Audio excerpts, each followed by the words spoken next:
Olá, grupo. Bom dia, mas muito bom dia mesmo. Shabbat Shalom.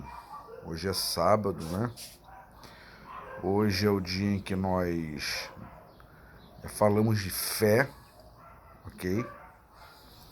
Então eu gostaria de deixar uma breve mensagem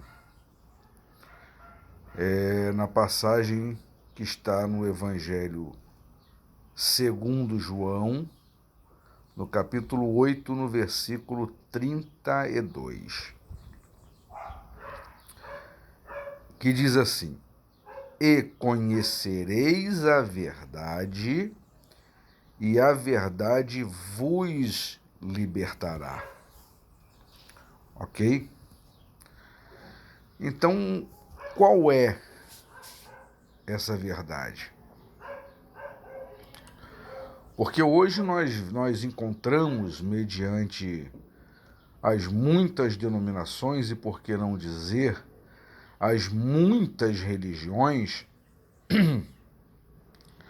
diversas verdades. E qual delas de fato é a verdade? Não é? A verdade da grande maioria das religiões cristãs, por exemplo, é que Jesus é nascido de Deus a partir de uma virgem. Essa é a grande verdade das religiões. E que a partir desse semideus, porque se nasceu de Deus a partir de uma virgem, desculpa se você não quer entender assim, mas de fato é um semideus, ok? Digo isso porque muitas vezes quando começamos a discutir com algumas pessoas de determinadas denominações evangélicas, principalmente as neopentecostais, as pessoas eles batem no peito para dizer que não acreditam na Trindade, porque a Trindade é uma doutrina pagã. A Trindade é do paganismo, e dizem isso baseados no fato de que a Trindade foi introduzida na Bíblia a partir do catolicismo romano. Legal, parabéns. Mas quando você começa a dizer algumas coisas para eles, quando você começa a mostrar que não é simples assim, que a Trindade, na verdade, ela é muito mais antiga do que o próprio catolicismo romano, que a Trindade, na verdade, é uma doutrina que vem da religião, da cultura zoroastrista, eles batem um pezinho, quicam igual pipoca na panela. Por esses dias eu estava voltando da fisioterapia e me deparei com um pequeno grupo de homens que fizeram parte junto comigo de uma certa denominação, que eu não vou citar o nome por uma questão de ética, denominação essa em que eu já fui pastor. Então eu fui pastor de 2 dos que ali estavam, ok? E eu me aproximei deles não para conversar sobre religião, mas me aproximei deles por amizade, tendo em vista de que um deles ali eu já conheço há mais de 40 anos. E do nada, um que foi ovelha minha quando eu era pastor, disse assim: Pastor Alberto. Eu disse: eu não sou mais pastor. Não, tudo bem, por respeito, eu acostumei chamar o senhor assim. Me disseram que o senhor não acredita mais em Jesus. E eu disse: olha, quem disse, em parte, pode estar certo, dependendo de como foi que ele falou ou o que ele quis dizer, porque eu não sei o que você de fato entendeu com isso. Porque se eu disser que acredito no Jesus, o Cristo, Filho de Deus, nascido de uma virgem, que morreu e ressuscitou pela salvação da humanidade, de fato eu não acredito nesse Jesus. Esse Jesus das religiões, ele é um mito. Ele é um mito. O que muitas vezes me faz desacreditar em certas manifestações espirituais ou espiritualistas de religiões diversas, que eu não vou aqui citar nomes, mas a maioria das religiões que espiritualizam Jesus tem Jesus dessa forma, como o Salvador da humanidade, como aquele que nasceu de uma virgem, como aquele que morreu e ressuscitou. Mas quando eu estudo fora da Bíblia, aí um já começou a bater o pezinho. É ppp, e popopou, e ppp, eu calado fiquei, né?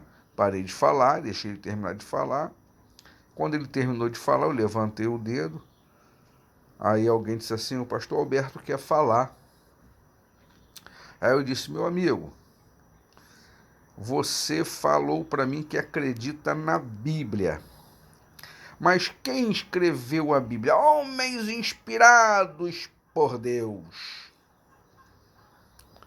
Eu simplesmente olhei para ele e disse, isso é uma mentira.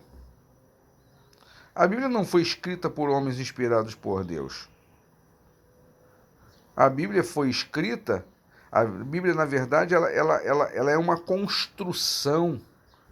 Ela é uma construção muito fragmentada de textos perdidos, de tradições orais, principalmente o Novo Testamento, que foi formado com um intuito, com uma intenção religiosa de cunho político por trás na época. Então, aquela pessoa começou a quicar igual pipoca na panela, ficou com raivinha, eu fiquei calado até que alguém me perguntasse alguma coisa. Aí, o outro varão disse assim, não, continua aí falando sobre a forma como você acredita em Jesus. Eu falei, eu acredito no Jesus histórico. Yahushua. Eu acredito em Yahushua.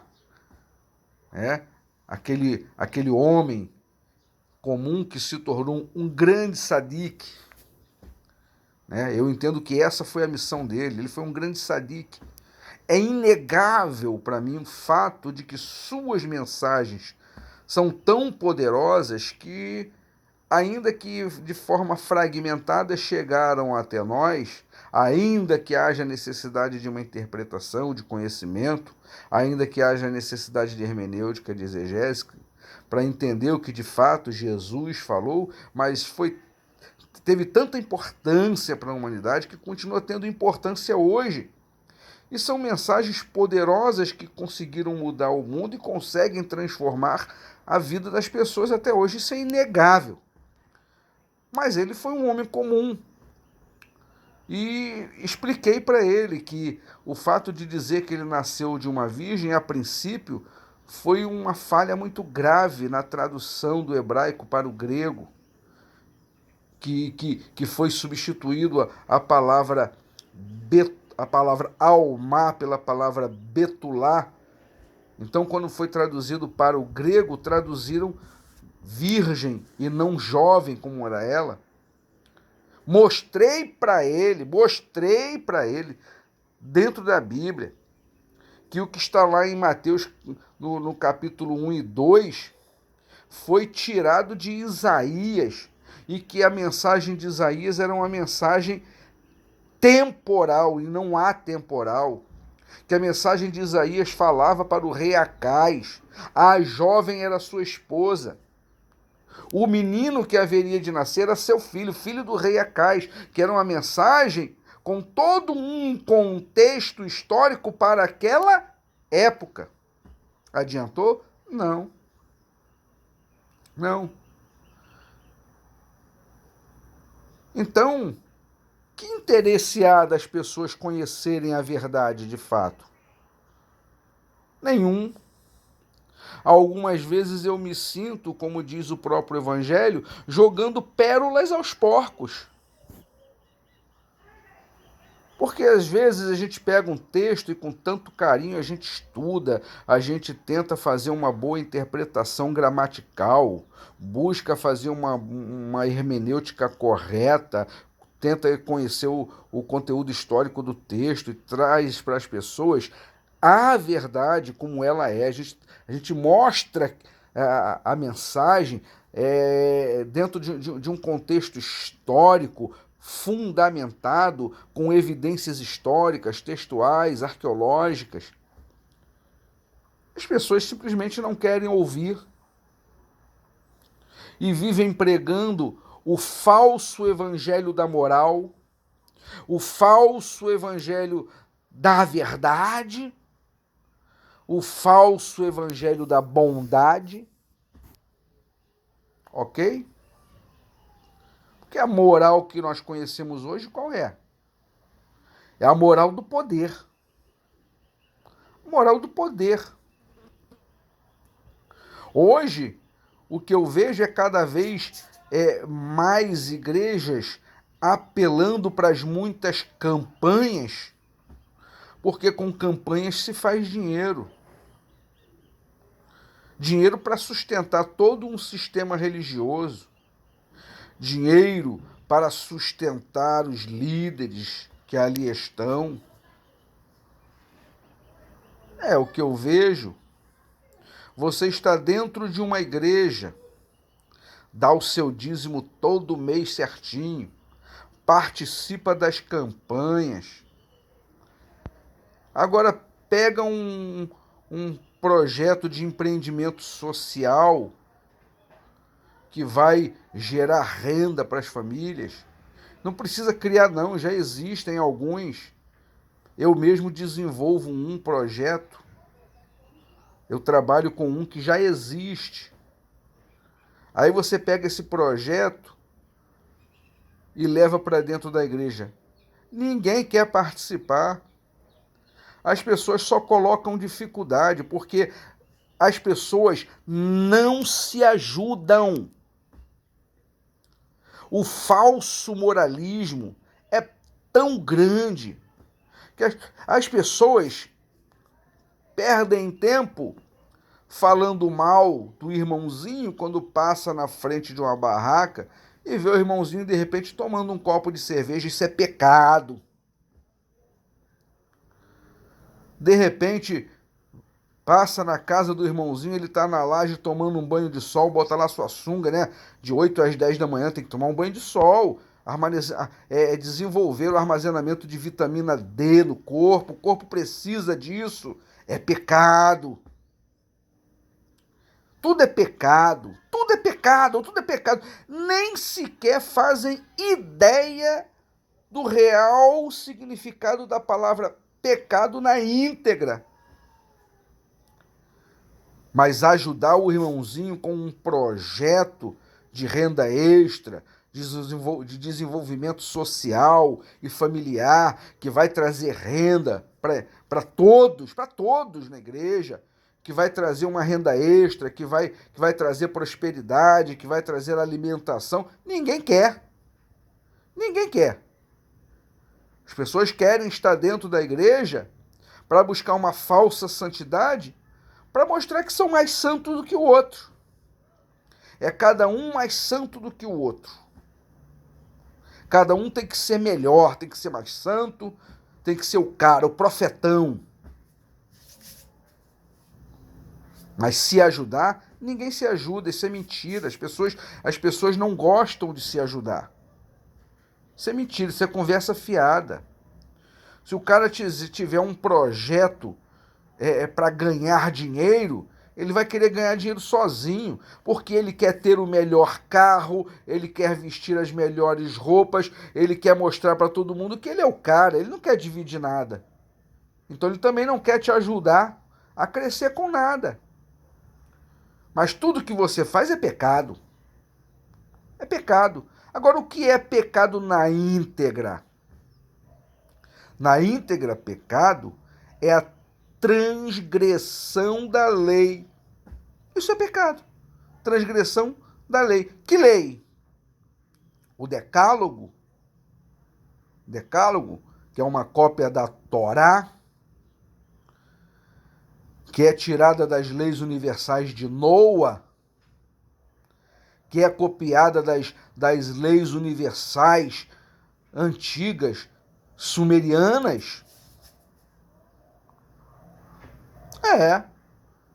Ah, foi Moisés que lá no monte a sarça ardeu, Deus se revelou e escreveu para ele nas tábuas. É. Então Deus perdeu tempo de escrever em tábuas de pedra para Moisés aquilo que já era ensinado por Noé. E que Noé já sabia, porque descendia de povos antigos que descendiam de sumerianos, que já ensinavam as mesmas leis que são encontradas em textos muito antigos, textos sumerianos muito antigos, as mesmas leis. Aí Deus perdeu tempo e escreveu aquelas leis? É nessa fábula que você quer acreditar? Porém, eu admito, há de se admitir que as leis são muito boas. É importante dizer que o que nos separa, o que nos diferencia dos animais são as regras. Exatamente. Exatamente. As regras são as únicas coisas, ou é a única coisa, as regras, as leis, é a única coisa que nos separa, que nos diferencia dos animais. Elas são importantes? Sim. Sim. As leis são muito importantes, as regras são muito importantes. Daí eu dizer que foi Deus que escreveu, é possível que o próprio Criador, aquele que é causa primária de todas as coisas, tenha inspirado em algum momento os homens para criar as leis. Aí eu acredito. Agora, se você quer acreditar na fábula de que foi Moisés que subiu no monte de Deus e escreveu na pedra para ele, cadê as pedras? Houve tanta importância de Deus escrever nas pedras que as pedras não existem mais? Existem evidências arqueológicas muito mais antigas do que as tábuas da lei, mas as leis com tanta importância que Deus escreveu não existem mais. Tá bom, então. É nisso que você quer acreditar? Então você quer acreditar que a Bíblia é a palavra de Deus. Tudo bem. Tudo bem.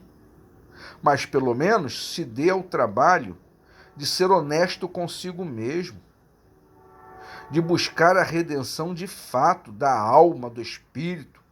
Do que eu tenho que ser salvo de fato? De mim mesmo. Do meu egoísmo, do meu falso moralismo, do meu egocentrismo, de mim mesmo que eu devo ser salvo. De mim mesmo. Alberto, nós estamos vivendo o fim dos tempos. Os sinais estão aí para todo mundo ver. Então eu devo ignorar o fato científico de que o nosso planeta tem um ciclo de 12 mil anos em seu próprio eixo, e a cada 12 mil anos a Terra sofre transformações cataclísmicas. Isso é provado cientificamente.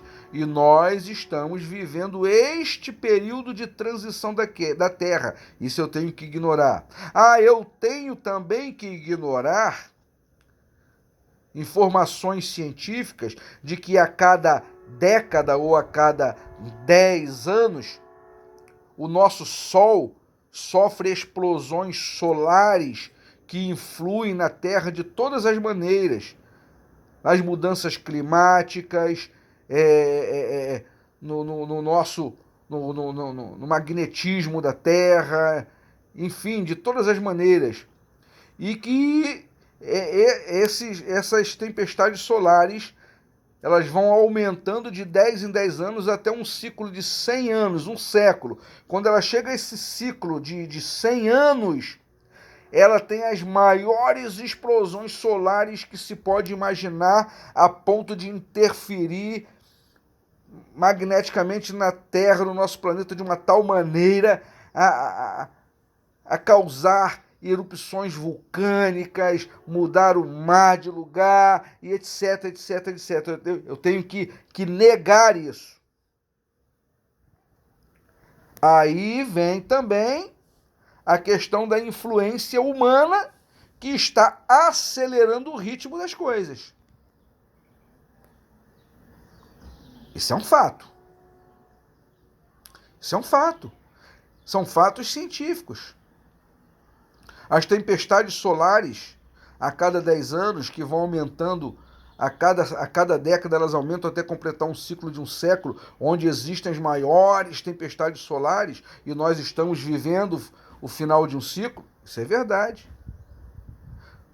O ciclo de transição da Terra em seu próprio eixo, de cada 12 mil anos, fazendo a Terra sofrer transformações cataclísmicas, isso é uma verdade.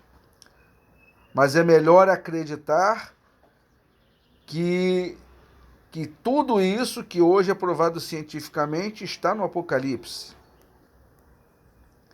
É mais fácil, é mais confortante? Tudo bem. É nisso que você quer acreditar? Tudo bem. Isso não muda os fatos científicos em nada. Não muda em nada.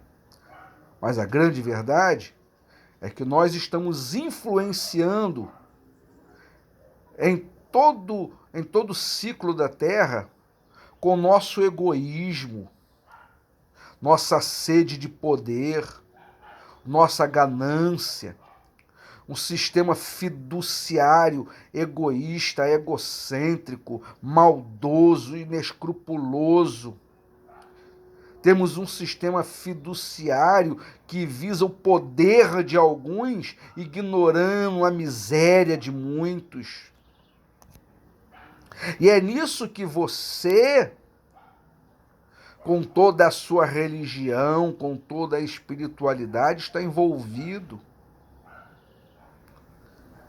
Sigo canais de pessoas supostamente espiritualistas no YouTube e que, quando busco uma conversa com eles pelo próprio canal, ou pelo WhatsApp deles quando consigo, ou por e-mail, e percebo que o real interesse deles é fazer o canal crescer, ser conhecido. Eles querem like, eles querem aparecer, eles querem ficar conhecidos. Aí você começa a acompanhar um canal espiritualista que faz algum trabalho de alguma maneira, e se um desses canais falar que o espírito de Silvio Santos falou com ele, todos os outros agora falaram com Silvio Santos também. Aí eu prefiro me agarrar com o texto da Bíblia, que me ensina a não invocar, né, ou evocar os espíritos. Aí eu prefiro ficar com os ensinamentos de Jesus, que fazia questão de exorcizar os espíritos errantes, que trazem tormenta para os vivos, os espíritos errantes que atormentam, que se apossam, que tiram o sossego das pessoas. Mas não, tudo que você faz é visando um crescimento financeiro. É o que acontece. Pequenas igrejas se tornam grandes igrejas com tremendas campanhas visando o crescimento financeiro. Mas quando eu chego lá e mostro o meu projeto de vida, Eu chego lá e digo assim, eu não criei isso aqui não, isso aqui é um projeto que já existe. É um projeto que visa trazer alimentação a custo zero para as famílias. É um projeto que visa trazer prosperidade. Aí esse projeto que era para ser tão simples, porque se todos participassem, todos prosperariam juntos, ele se torna um projeto tão difícil que se parece com quebrar pedra usando martelinho de sapateiro.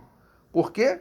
Porque as pessoas de fato não se amam, não se respeitam, não se ajudam. As pessoas só visam o poder, só visam o crescimento econômico. Eu trabalhando de motorista de ônibus, não foram poucas as vezes, depois que acabaram com o cobrador no Rio de Janeiro, em que pessoas chegaram para mim com nota de 20, nota de 50. Aquilo ali eu ficava tão enfurecido. A pessoa chega para mim com a nota de 50 reais. Aí quando vê a minha dificuldade de troco, quantas e quantas vezes eu tive que parar o ônibus, descer, rodar os comércios próximos para trocar dinheiro, parar o ônibus de trás, perguntar ao táxi, ao motoboy se trocava para mim, porque eu não tinha troco. Aí você entra, sabe? Aí a pessoa olha para você com a maior cara de pau do mundo e diz assim, poxa, que coisa mais errada, né? Acabaram com o cobrador. É muito errado o motorista ter que fazer troco. Aí eu respirava fundo e dizia para a pessoa assim, você realmente está preocupado do motorista estar trocando dinheiro? Eu acho que não. Desculpa, cara. Desculpa estar falando isso para você. Desculpa, senhora, estar falando isso. Mas eu não acredito que você realmente está preocupado. Você está tão preocupado com o fato do motorista estar tendo que trocar dinheiro e dirigir, que você está me dando aqui uma nota de 50 reais. Eu tenho que me virar para trocar. Porque se eu disser para você que não tenho, você vai encher meu saco dizendo que eu tenho que me virar. Se eu disser para você que existe uma lei municipal que só me obriga a trocar no máximo 10 vezes o valor da passagem, você vai querer arrumar briga comigo. Nem a própria lei você vai respeitar, quanto mais a mim, pessoa. Você não me respeita como pessoa. Desculpa. E muitas das vezes as pessoas que fazem isso são pessoas ditas espiritualistas, ou evangélicas, ou católicas, ou de outras religiões que ensinam sobre Jesus, e estão lá, muitas vezes com uma Bíblia enorme na mão, e estão um pouco se lixando para o motorista. Essa é a realidade, gente. É o falso moralismo que nós vivemos. Como nos libertamos disso? Conhecereis a verdade, e a verdade vos libertará. Quando eu deixo de acreditar no falso Jesus, que morreu por mim, e que agora tirou todo o pecado do mundo, aí eu procuro entender o Jesus histórico e conhecer a sua mensagem. Quando eu valorizo a mensagem de Jesus, que fala de humildade, que fala de respeito, que fala de mansidão, que fala de autoajuda, que fala de ajuda ao próximo, amor ao próximo. Olha como Jesus resumiu as leis. Todo o decálogo, olha como ele resumiu todo o decálogo e facilitou. Amai a Deus sobre todas as coisas e amai ao teu próximo como a ti mesmo. Então logo eu entendo que as pessoas nem sequer se amam, porque não amam ao próximo, não ama, gente, desculpa. O bem que eu posso fazer e não faço, estou pecando. Mal estou fazendo mal. Se eu estou fazendo mal, aí sim eu estou pecando. Eu estou pecando. Eu posso comprar comida. O irmãozinho tem um projeto baseado em alimentação. Eu posso participar, porque todo mês eu tenho que comprar comida, mas eu não vou participar porque não parece bom para mim. Mesmo sabendo que participando eu vou estar ajudando o irmãozinho, mas eu não vou participar porque não parece bom para mim. Eu estou fazendo mal, eu posso fazer o bem, mas eu não vou fazer porque não tem nenhum interesse financeiro para mim. Eu tenho 10 casacos aqui, chegou o período de frio, o irmãozinho está precisando de um casaco, eu não vou dar casaco nenhum para o irmãozinho. Eu tenho 10 aqui, vou usar no máximo 2 ou 3 em todo o inverno, mas eu não vou dar nenhum para o irmãozinho, é um bem que eu posso fazer e não faço, mal estou fazendo, aí eu estou pecando. Mas as pessoas não enxergam isso. Bom, gente, eu espero que essa palavra traga não só conforto para os corações de alguns, mas que tragam algum entendimento sobre a verdadeira paz, sobre o verdadeiro amor, sobre o verdadeiro significado da prosperidade. Prosperidade não é riqueza. Prosperidade é a ausência de necessidade. E quando eu ajudo alguém dentro de um projeto que vai trazer a ausência de necessidade para a casa dele, para mim e de mais alguns, eu estou fazendo um bem muito grande. Então eu espero que essa palavra traga o verdadeiro sentido da mansidão, do amor, do respeito. Tá bom, gente? Fiquem todos na paz do Eterno e um bom sábado para todos.